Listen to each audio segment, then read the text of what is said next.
Here we go. We're going to start.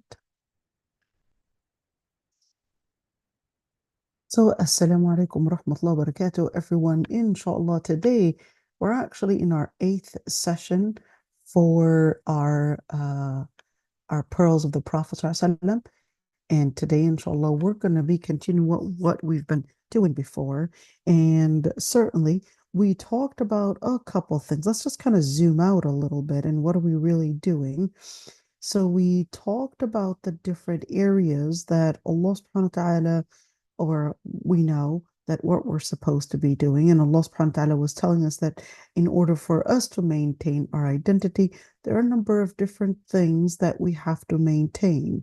We have to be steadfast during the different trials, steadfast during the tribulations, steadfast in calling, in being active, in calling to Allah subhanahu wa ta'ala, steadfast in our jihad, steadfast on the path of truth, and steadfast even at the time of death. But how are we going to be steadfast? How does that even happen? What are the different keys? So we basically went into a number of different areas that we'll be talking about in order to keep and be steadfast and keep our deen in place. Number one, knowledge and understanding deen. Two, sincerity, following the sunnah, the dua, the dependence on Allah subhanahu wa ta'ala, doing righteous deeds, avoiding sins, etc. So we went into each and every single one and we laid out the different ayat that help us put these ideas together. These aren't theories, they're actually derived from the different evidences from the Quran and Sunnah. So we basically had laid out and had seen the different ayat that were telling us how and giving us the different tips on how to maintain our deen and how to maintain our connection with Allah subhanahu wa ta'ala. And we laid out the different ayat last week.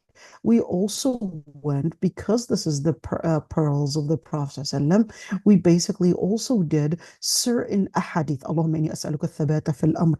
Uh-oh. Well, oh no.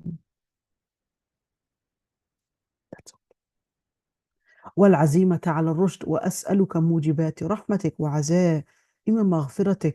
And we went into different details in that regards, in interpreting that hadith. And we also went into this hadith. The Prophet ﷺ was basically teaching al-Irbad ibn Sariya, عليكم بسنتي وسنة الخلفاء المهديين الراشدين تمسكوا بها وعضوا عليها بالنواجذ وإياكم ومحدثات الأمور فإن كل محدثة بدعة وكل بدعة ضلالة.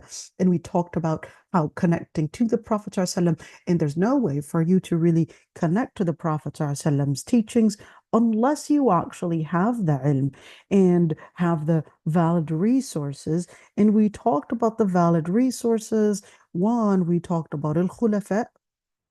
We talked about al-Khulafa, we talked about the Sahaba that came after the Prophet ﷺ. We also talked about this metaphor where you're going to bite on it like you're biting with your molars, on the ilm, on the resources coming from the Prophet ﷺ. And we also talked about فَإِنَّ كُلَّ مُحْدَثَةٍ بِدْعَةٍ, that every single innovation is going to be a deviation. And وَكُلَّ بِدْعَةٍ ضلالة, and every deviation is basically going to take you away from the actual revelation. So therefore, we went into, well, how do we know if something is a bid'ah or not? And we talked about the foundation. Well, at least that's a different class, but I'll talk about it really quick. Talked about the foundation and talked about the details. So we talked about if something is a bid'ah, it would not be coming out of the foundation for whether we're speaking about ibadat, whether we're speaking about rituals, or whether we're speaking about transactions. If they're not coming as, let's say, organically or intrinsically from the foundations of that particular action. In other words, we don't have any evidence to prove that this is coming from the teachings of the Prophet ﷺ, then in that situation, it would be considered as an influence in coming out of coming out of the parameters of Islam, coming out of what Allah subhanahu wa ta'ala had considered as acting as the foundation of Allah subhanahu wa ta'ala.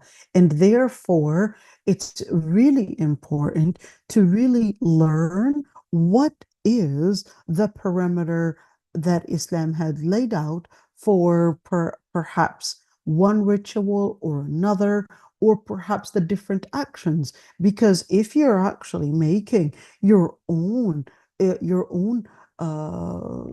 own religion, you're making your own decisions, you're making your own parameters, then in that situation, that's a deviation. You might think of it that, well, it's making you feel happy, it's making you think that you're getting to what you want, but the truth of the matter is that you're actually being deviant. You're putting your mind, you're putting your decisions, you're putting your interpretation before or on top of Allah subhanahu wa ta'ala's interpretation. So we left at this hadith right there. عن أبي ثعلبة الخشني. We left off with this hadith that the Prophet ﷺ had said, إن من ورائكم أيام الصبر الصبر فيها مثل قبض على الجمر للعامل فيهم مثل أجر 50 رجلا يعملون مثل عمله. قيل يا رسول الله أجر 50 منهم؟ قال أجر 50 منكم. What is the story? The Prophet ﷺ said, there will come upon you days of patience, in which patience is like holding on to a burning coal. The one who acts during those days, in other words, acts upon the words of the Prophet ﷺ, the principles of Islam during those days, will have the reward of 50 men who act like him.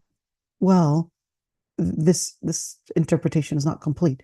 And they said, O Prophet of Allah, 50 people from their time, from them? He said, no, but 50 people from you. I want you to look into this one, where the Prophet ﷺ said, تعوذوا بالله من الفتن ما ظهر منها وما بطن. فقالوا نعوذ بالله من الفتن ما ظهر منها وما بطن.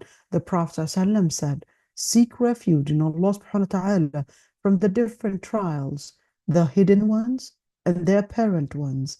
And they responded, Ya Allah, we seek refuge in you from the different trials, the apparent ones and the subliminal and hidden ones. I want you to look at this one. In this hadith, the Prophet ﷺ is letting us know that certain fitan, certain fitan might actually be hidden. You may not see it.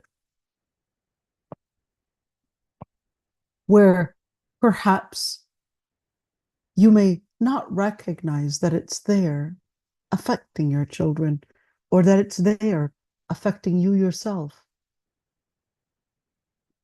And then you wouldn't probably be capable of noticing it until, who knows, maybe a long time, and perhaps it would actually be too late. And you're wondering, what happened to those children? How did they get lost? Where did they go? Why? What happened? Etc. But then it would probably just be way too late to fix any problem. And that's why it's really important to seek refuge in Allah subhanahu wa ta'ala min al-fitan ma ظهر منها وما بطن. Seek refuge in Allah subhanahu wa ta'ala from the different fitan that are influencing us and affecting our children, the apparent ones that we would see but are probably not capable or strong enough to probably talk against, or probably point out, or probably indicate, or probably fight against. And ma batan, the ones that are probably influencing us, but we're not even recognizing that this is even there, changing and harming our hearts. So the Prophet ﷺ gives Abdullah ibn Abbas, although the name is not there, but he tells Abdullah ibn Abbas, who was only a young child,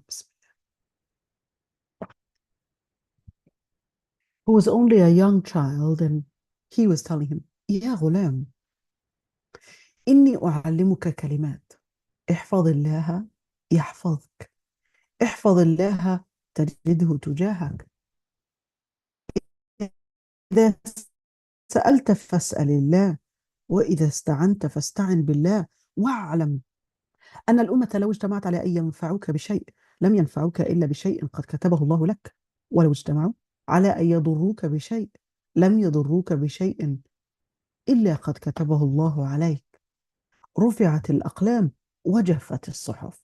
The Prophet ﷺ was teaching a young boy who probably was perhaps 10 years old, 12, within that age. In other words, he wasn't showing any signs of puberty yet. The Prophet ﷺ was telling him, "Oh, son, I'm teaching you some words. They're just a couple words that you really need to learn. Words to save your future. Words of wisdom in order to help you recognize how you can secure yourself, how you can secure your future, and certainly just a couple words, not a long lecture. احفظ الله يحفظك." What does that mean? Here, the Prophet was telling him, احفظ الله يحفظك. Preserve Allah subhanahu wa ta'ala. What does it mean to preserve Allah? What it means to preserve Allah is to basically live on the principles of Allah subhanahu wa ta'ala. احفظ الله تجده تجاهك. Be steadfast on the principles of Allah subhanahu wa ta'ala, and you'll find Allah subhanahu wa ta'ala in every single corner. Imagine it. Like there are two paths. One path, the path of shaitan. Who are you going to be coming across every single time? Shaitan himself. And another path, the path of Allah subhanahu wa ta'ala. Who are you going to be coming across every single time? Allah subhanahu wa ta'ala. And that's the same thing. Where the Prophet ﷺ was telling him, احفظ الله تجده تجاهك. Just preserve and hold on to the words of Allah subhanahu wa ta'ala, to the principles of Allah subhanahu wa ta'ala, and you'll find Allah subhanahu wa ta'ala continuously there. What does it mean that He's there? He's protecting you. He's guiding you. He's giving you the mercy. He's giving you the rizq. He's giving you the guidance. تجده تجاهك. إذا سألت فاسأل الله. There are going to come times if you ask for anything, you need anything, then make sure you do it by asking Allah subhanahu wa ta'ala and no one else. Why not? Because no matter who you would ask, when you ask people, they expect something in return. They expect a service in return. No one does anything for free. They would do you a favor, but that's in order for them to get something from you. But Allah subhanahu wa ta'ala is the only one. If you were to ask Him, He would be the one to tell you, make dua even when you have everything. Make the dua. Dua is because Allah subhanahu wa ta'ala loves hearing you say, Ya Rab, Ya Rab. وَإِذَا اسْتَعَنْتَ فَاسْتَعِنْ بِاللَّهِ. And if you seek refuge, then seek refuge in Allah subhanahu wa ta'ala. When you compare إِذَا سَأَلْتَ فَاسْأَلِ اللَّهِ وَإِذَا اسْتَعَنْتَ فَاسْتَعِنْ بِاللَّهِ, this su'al, this is to want something, to ask for something. But this is to want something, but what you're wanting is the protection from some evil. Maybe protection from an illness. Maybe from hasad, from ayn. The list goes on and on. وَاعْلَمْ أن الأمة لو اجتمعوا على أن ينفعوك بشيء لم ينفعوك إلا بشيء قد كتبه الله لك. And know that if all the people had united to benefit you, they would not be capable of benefiting you unless Allah subhanahu wa ta'ala had decreed it for you. And if they had all united to harm you, they would not be capable of harming you except of what Allah subhanahu wa ta'ala had decreed that it would happen on you. What is that letting us know? That we're not just talking about one person. We're talking about even if all people had united, don't be afraid. Be a person of courage. Be a person of strength. Be a person of power. Be a person that recognizes that the power doesn't come from you, that the power comes from Allah subhanahu wa ta'ala. Whether the power to harm or whether the power to bring good, it all comes from Allah subhanahu wa ta'ala. And that's why the Prophet ﷺ was telling him, رفعت الأقلام وجفت الصحف. رفعت الأقلام وجفت الصحف. What does that mean? That everything was decreed way before you were even born. And in fact, what was scribed and written in terms of qadar had already been, the ink is dried on it. In other words, there is no change. Not even dua. Dua does change al-qadar. Dua does change al-qadar. So why is the Prophet ﷺ telling us رفعت الأقلام وجفت الصحف? Should we just give up? In fact, one Sahabi said, O Prophet of Allah, if everything was decreed, should we not just do anything now? Since, hey, if we're decreed to go to Jannah, we're just going to go to Jannah. That's it. No need to do anything. But the Prophet ﷺ explained to him that no, you would do when Allah subhanahu wa ta'ala would decree that you had done. Because the Lord Almighty is beyond time and beyond place. That's why Allah subhanahu wa ta'ala knows the past and the future and what choices you were going to take. So how do I stay strong? But if you're looking at here that I can't use and I can't somehow get to people either uniting to help me or uniting to perhaps harm me, then what am I going to do? Am I going to disassociate myself from people? This takes us to the second hadith. The Prophet ﷺ said, المؤمن مرآة المؤمن والمؤمن أخو المؤمن يكف عليه ضيعته ويحوطه من ورائه. The Prophet ﷺ, he said, the believer is a mirror to another believer.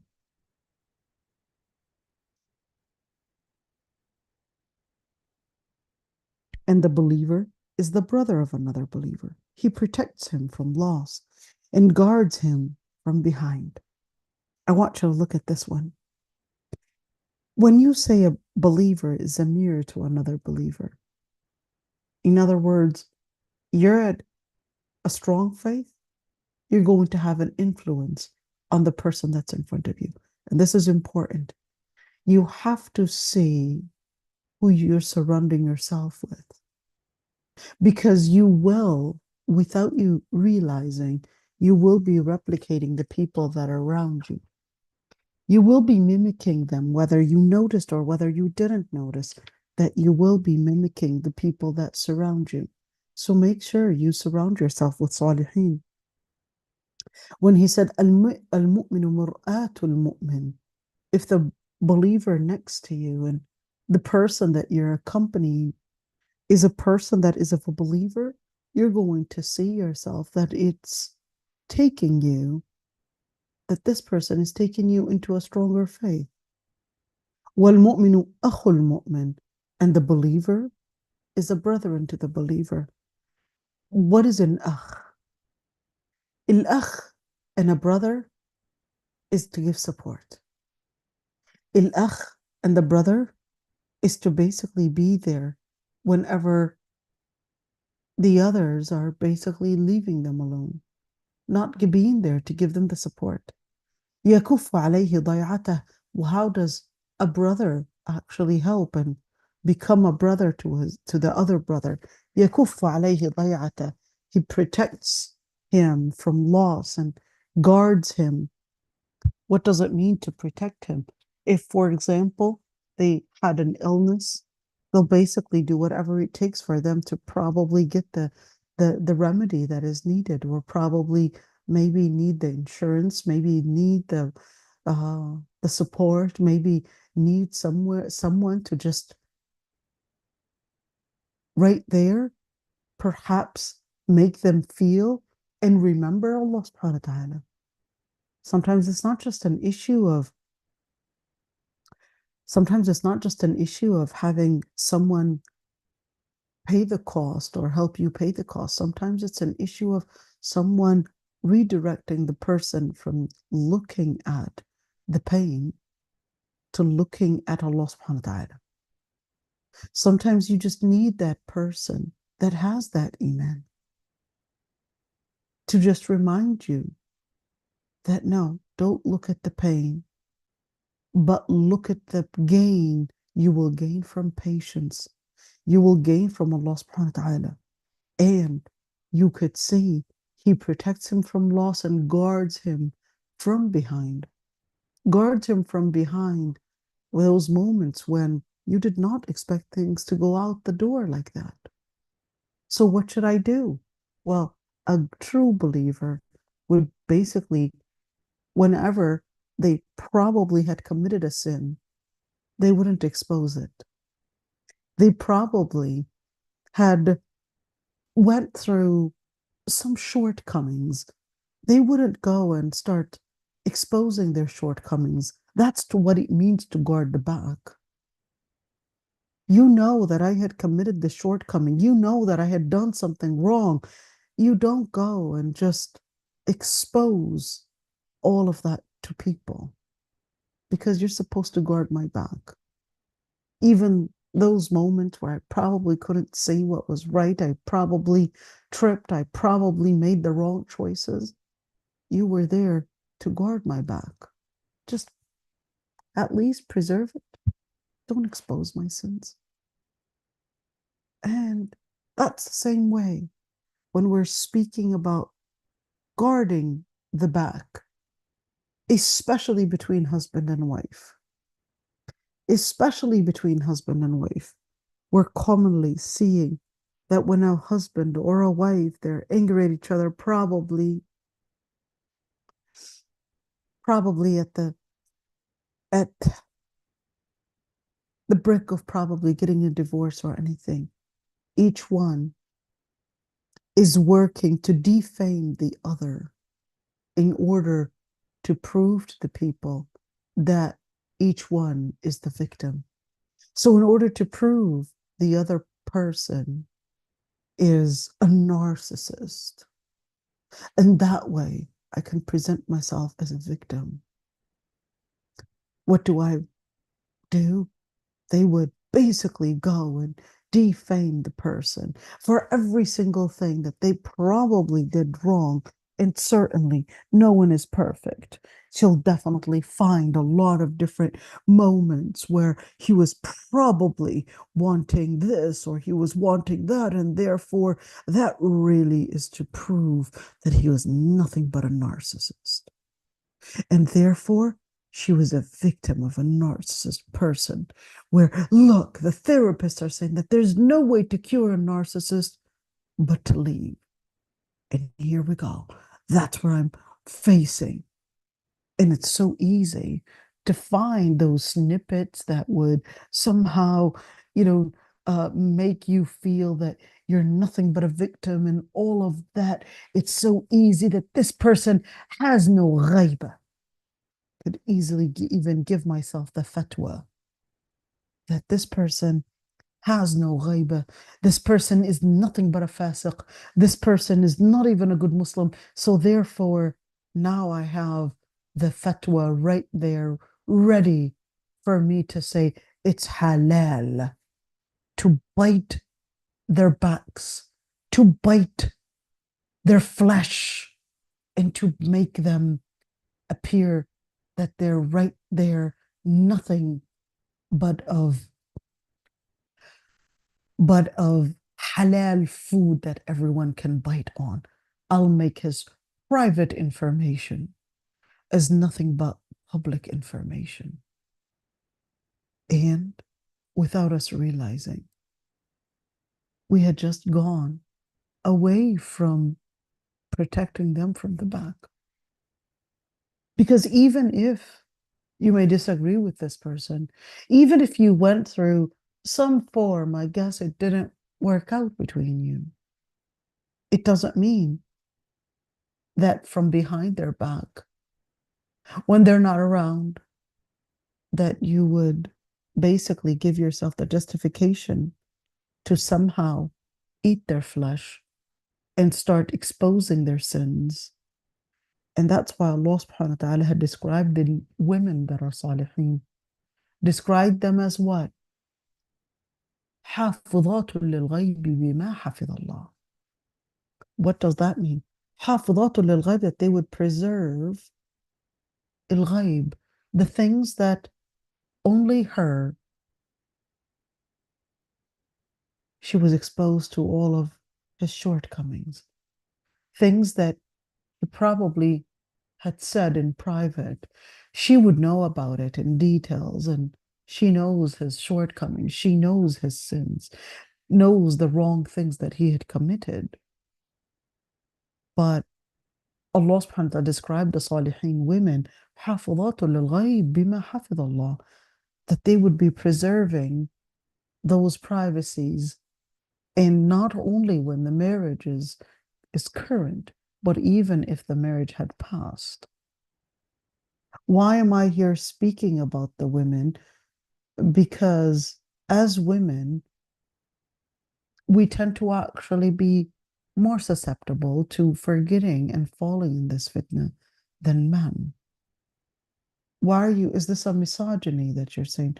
No, it's not. Because the Prophet ﷺ, let's start with the ayah.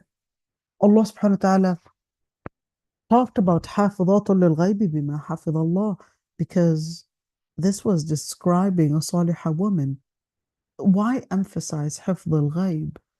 Because the opposite of حفظ الغيب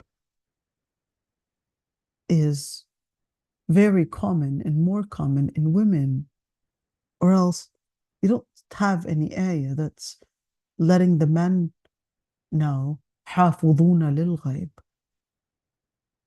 Because women exposing and feeling good about talking about things is part of their nature, is more part of their psychology. Wait, how did you get there? The hadith. The Prophet ﷺ, in the hadith, he basically said, رَأَيْتُ كُنَّ أَكْثَرَ أَهْلِ النَّارِ. I had seen the majority of you and majority of the women, or of those that are dwelling in hellfire, are from women. And they wondered, well, why would the majority of hellfire be women? And he said, تُكْثِرْنَ اللَّعْنَ. You're constantly damning things. You're constantly complaining. وَتَكْفُرْنَ الْعَشِيرَ, and you would deny all the good that was done. What is that actually telling us? That it's so easy for us when we تَكْفُرْنَ الْعَشِيرَ, it's so easy for women to deny that the person had done any gratitude, had done any favors, had done anything good for the wife. And they would present themselves تَكْفُرْنَ الْعَشِيرَ, they would present themselves as victims. They would live in a drama. That's what they enjoy. So don't necessarily come out there and believe every single person that would tell you that she's a victim of a narcissist behavior. Not too fast. She's probably herself is probably a perpetrator of being تكثرن اللعن وتكفرن العشير. Be careful. The Prophet ﷺ was telling us that because many will play these two wild cards, continuously complaining, and two, never admitting that someone was actually trying to do the responsibilities and to be there. And of course, to give any gratitude. Some people, and this is not one or two, the Prophet ﷺ was telling us that this is the majority. When you say this is the majority, this is telling you of a statistic. Is it something that we are wired in? What really is it? But just at least, if you want to be amongst those that the Prophet ﷺ wanted to describe, that you would be as the salihin, as the mu'min, mir'atu akhi, you would basically be the person يحوطه من ورائه, to protect him or protect your Muslim brother, whether it's a husband, whether it's a brother, from their back, whether it's a sister, that because you are right now probably not her friend anymore, you would go and start exposing what she had said in private. Or she doesn't have to say it. Perhaps the shortcomings that she had fallen into, you would then start making it public property. That's min wara'i. That's why the Prophet ﷺ had said, الرجل على دين خليله فلينظر أحدكم من يخالل. The person, a man, is upon the religion of his friend. So let one of you look to whom he befriends. What is that supposed to mean? Well, that's basically to tell us that as human beings, it's part of our nature that we would replicate the people that are surrounding us. And without us realizing, your faith is going to be mirroring the faith of those that you would surround yourself with. So what should I do? Well, it's really important to see if that person is not increasing you in deen, then look for another friend. Simple as that. If this person is not on a good deen and not on good terms, their orbit is not based on La ilaha illallah, then look for someone else. This isn't a person that you would really want to surround yourself with. فَلْيَنْظُرْ أَحَدُكُمْ مَنْ يُخَالِلْ. Look at who you're really taking as an example and who you're taking as a khalil, as a friend. What is al-khalil? Why not yusadiq? So as-sadiq comes from as-sidq. It's basically the person that you would trust. But al-khalil is different. Al-khalil, they went at the farther level. Al-khalil is a friend. But this friend is a friend that you adore, is a friend that you love. It's quite funny how men's relationships are different than women's relationships. For women, al-khalila is usually a woman to a woman. Women are somehow supporting one another and always, I guess, patting the back of one another. For men, ironically, the way they would relate, I'm talking about public, I'm not talking about the salihin. For men,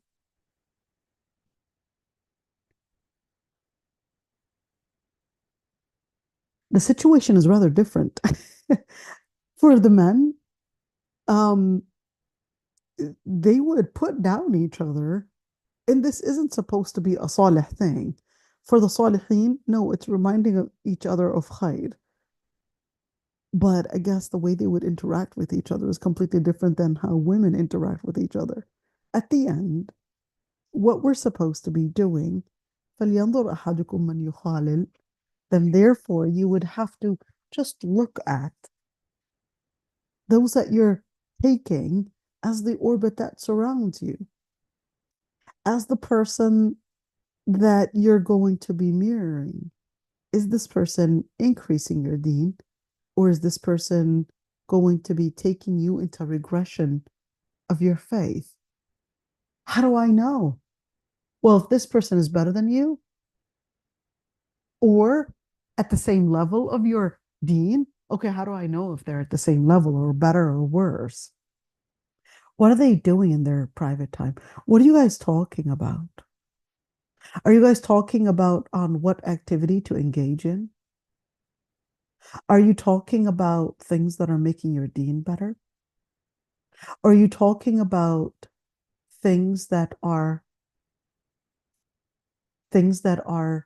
somehow taking just an entertainment and just making you get that feeling that you're having fun? If you're just there, hang out with this person just to have fun, then that's a person that you really do not want to hang out with. Then that's a person that you really need to change. If it's a person that's wanting to engage in Islamic activism, perhaps you would meet at the masjid. Perhaps you would meet to discuss maybe a dars, but this person is basically concerned about their deen and how they would basically hold on to their deen, then that's a person you want to maintain. But if this person's continuously, if it's a guy, he's talking about girls all the time, or probably telling you a place for hangout all the time, no. A Muslim doesn't know hangout. And it's really sad that I think sometimes we would think that that's too utopian to talk about the different types of entertainment that are halal and that are not halal. Wasting time in perhaps long hours of talking, watching movies. It's really sad how many actually think that watching movies is halal and not realize that no, it's not. It's an entertainment that is not halal, especially that all it contains is really either violence or it's redirecting your vision, your principles, your behavior into a kafir behavior. Movies are even more dangerous on our Muslim children than the non-Islamic schools and the public schools.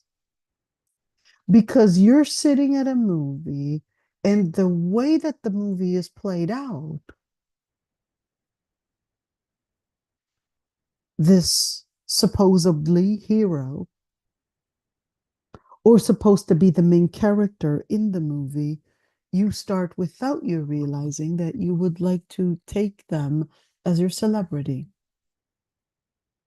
And what's worse than taking somebody that is a fasiq or a munafiq, or perhaps someone that is right there engaging in zina? Well, if you're going to go PG-13, there's going to be some inappropriate scenes, and you want to tell me that that's not going to move you?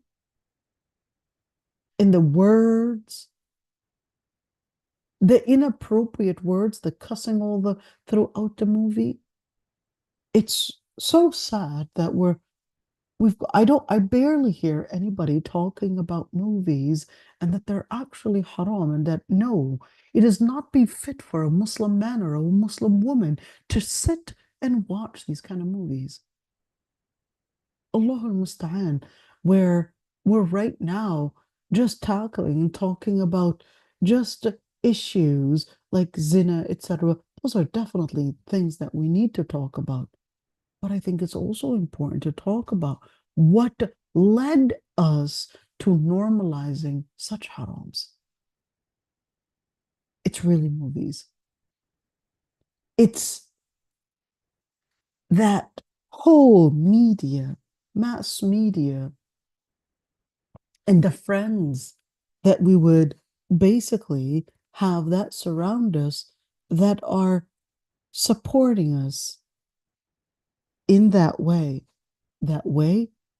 of the shaitan's path. If you can't find those salihin, well, just be careful.